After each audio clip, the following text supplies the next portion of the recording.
Hello everyone, welcome back. Style and Steve here with another Funko Friday review. Today I've got more of the Masters of the Universe collection here. I've got Stratos and I've got Evil-Lyn. Stratos, of course, the winged warrior, and Evil-Lyn, second in command to Skeletor. Before I get into the figures, of course, I'm going to have a look here at the box. We have Stratos in his plastic prison. Nice shot of the figure. Side of the box, we've got Stratos himself again. On the back of the box, it says collect them all. Now, interesting thing, if you look here, you'll notice Battle Armor He-Man, Battle Armor Skeletor, Evil-Lyn, Orko, and Stratos, which means I'm only missing 2 for this particular wave of Masters figures, Beastman and Merman. And they, of course, will need to be added to my shelf to complete this collection, because once I start down this road, it's like Pokemon, you gotta catch them all. See, it even says, collect them all. So, we will try it out. Side of the box, of course, it just says Stratos. Top of the box, you have him peeking through. Bottom of the box, a whole bunch of warnings. And that's it on Stratos. Evil-Lyn, you see her up close. The Mistress of Evil. Side of the box, you see her there again. Nice shot of the figure. Back of the box is just to collect them all again. Evil-Lyn on the side, peeking through on the top. I do like how they're all peeking through on the top, because I've actually looked on shelves in stores and just got the figure I wanted based on the head sculpt, knowing which one it is. Warnings on the bottom, and that's it. That said, let's get them out of their plastic prisons. First up is Stratos. And they're Funko, so they're not that hard to get out, or they shouldn't be. Lay the box to the side. Here we have Stratos. Evil-Lyn was even easier. And there we have Evil-Lyn. Doesn't seem to want to stand as easily as her I don't want to call him a counterpart, because he's not really, he's just one of the other masters, and she's second in command here. She doesn't stand very, very sturdily. And it's not, well, obviously they're all a little top heavy because of the heads, but they're usually pretty balanced out here. We'll start with Stratos. Bring him in here close to the camera. You can see the nice visor he has on. And of course his head does do the full Exorcist rotation, because they all do it. It's the limited rotation of the Funko Pop vinyl figures. I do like his sunglasses there. And the detail goes in. You can see the feathers and fur on his chest. The nice detail picked out on his wings, on his arms. And then it gets a little boring going down. I swear he used to wear boots, but they're not very detailed or painted here. Oh well. And on his back, of course, we have his jetpack, which helps him fly, as with all the people of Avion. He's the leader of the people of Avion, the bird people.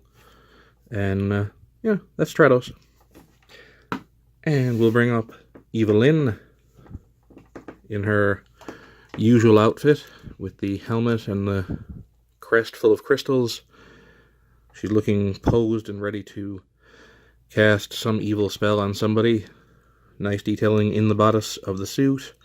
She's carrying her evil wand, of course, kind of like Skeletor's Havoc Staff. And we see the nice purple boots as well, that matching the rest of the outfit.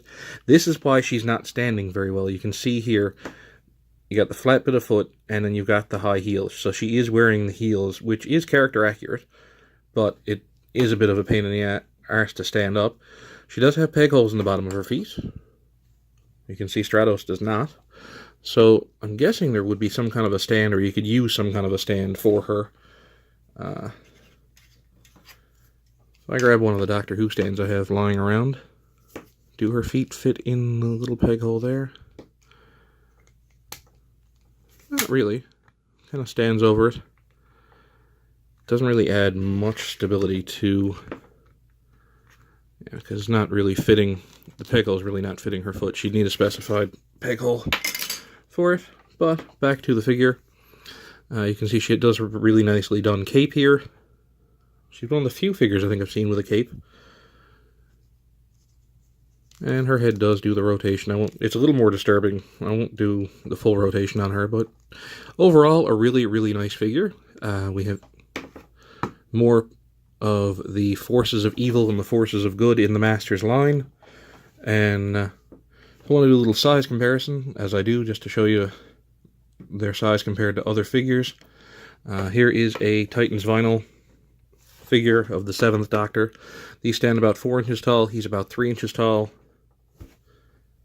I bring in another, just a regular 6-inch action figure. Again, 7th Doctor, because he's what I've got lying around. You can see just the regular 6-inch figure towers over, except for her head crest. How much of a difference there is with a regular-sized action figure as opposed to the Funko figures, and even the Titans vinyl figures, who are pretty small and compact. I'll get them out, and if I bring in their 2 other wave mates, Battle Armor Skeletor, Battle Armor He-Man, and here in my own way, in my own little studio, the battle for Eternia continues, as the Masters face off against the forces of evil, the defense of Eternia, who will win in the mighty conflict of good versus evil. This looks great. I like this setup. I was a huge Masters of the Universe fan as a kid, watched the show every day after school, had my favorite characters, of course. Orko, like I said before, he's around here somewhere on a shelf, but I just figured I'd break out He-Man and Skeletor to complement here. The strange thing with these waves is we seem to have way more of the forces of evil than we do the Masters, to help He-Man out. But I'll see who I can pick up along the way. I know there is a Man-at-Arms from a previous wave. I'm going to try and track him down. They're a little harder to track down and find. But as far as characters go, my collection is rounding out pretty good. I do want to complete this set. I do like this set. Like I said, I am a huge Masters of the Universe fan. And here they are framed up.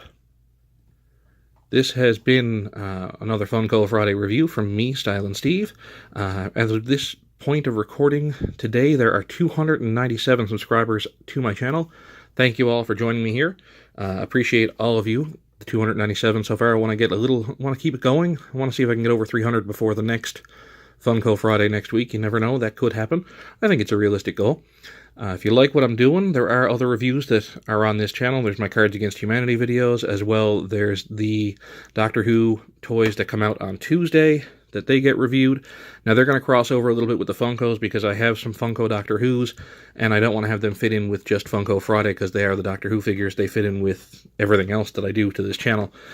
So they will be their own separate reviews. But if you like what you see, certainly hit the subscribe button. You can press the little bell down below to get notified of when I put up another video. If you like this video, certainly, give it a big thumbs up down there, or 2 thumbs up if you can. That would be great. That does help the video out, and it helps me out a little bit as I begin my quest to build a channel that can actually be monetized again, because I was caught up in the great demonetization at the end of last year. But for now, this has been a review, Funko Friday as I'm calling it, of Stratos and of Evil-Lyn. And I'm Style and Steve. I will see you on Tuesday, and I'll see you again next Friday for another review of more Funko Pop vinyl figures.